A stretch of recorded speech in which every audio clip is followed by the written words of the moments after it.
everybody, it's Carly. Today I wanted to share some cards I created with some alcohol ink marbling and some of my favorite honeybee. I love this technique, it's super fun to do, and also I'm seeing tie-dye stuff everywhere for spring, so I thought these cards would be great. So now you want to start by prepping your work surface. Alcohol ink can stain, so I suggest covering your desk. I used a piece of parchment on my brand new desk, and then I changed out my nonstick craft mat for glass mat because it's easier to clean. I have a little aluminum pie tin because doesn't everyone have a designated aluminum pie tin for marbling?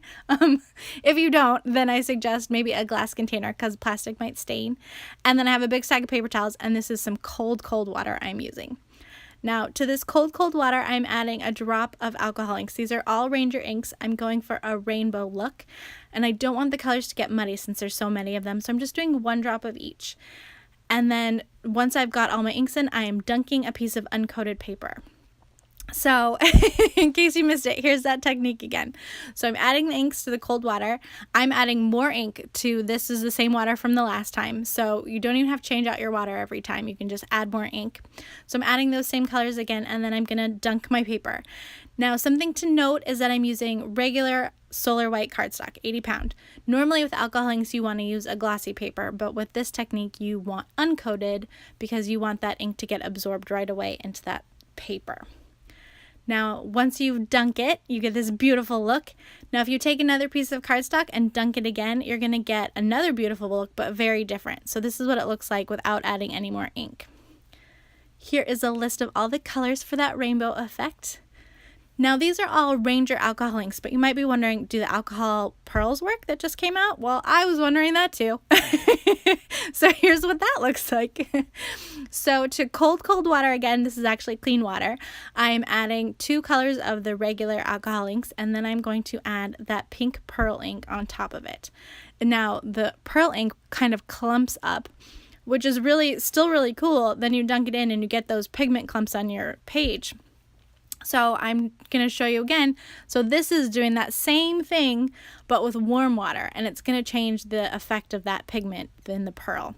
So once you add that pearl ink in there to the warm water, it is going to kind of spread around and make little smaller clumps of pigment, which is really cool because you dunk your cardstock in there and you pull it out, and it's kind of like an instant foil effect. So fun. Oh my gosh. So as you can imagine, once I start doing this, I'm pretty committed and I get pretty addicted. I get a whole stack of ones going. So for me, what I usually do is I set up a drying station so that I don't have to heat set like all the wet paper coming out of there. I just set them aside to dry so I can keep on marbling. And then once I have them all done and, a little bit dry, then I send them through my hot laminator in between a carrier sheet. Just that way it kind of finishes drying them and also kind of flattens them out. And then you can use them for cards. Here is another color combo I wanted to share because I loved this one so much. I used all Ranger alcohol inks for these projects, but you can try it with your Copic refills too. That's really fun. So I just say break out what you have and experiment with hot water and cold water and everything. And then once you've got all these beautiful panels, it doesn't take much to turn them into some really fun cards. So I used a lot of honeybee dies and some sweet stamps, and also just some plain old shapes. So like some of the honeybee hearts and stars, and I'm just really happy with how these turned out. I had such a good time making them. Every time I do it, I remember how much I love this technique. So thank you so much for watching. You can find more information on the Honeybee blog. There is a link in the description below, and happy crafting!